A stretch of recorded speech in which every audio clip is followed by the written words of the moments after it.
En referència al patrimoni de totes aquestes músiques monòdiques antigues, ens trobem que actualment hi ha un concepte molt diferent de preservació del patrimoni respecte al que podien tenir al segle XIII, al segle XIV, al segle XII. I és que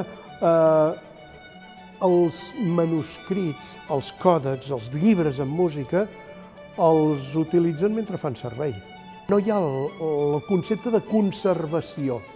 I aleshores, els manuscrits moltes vegades es desfeien i es venien emmarcats perquè els notaris, els comptables, poguessin fer servir els manuscrits com a carpetes, no existia el cartró, no ho oblidem, com a carpetes per posar-hi a dintre expedients. Els expedients judicials, els expedients de les escriptures, els expedients de comptes. A la parròquia del Pi conservem molts manuscrits musicals que estan enquadernant llibretes de comptes de la comunitat del Pi.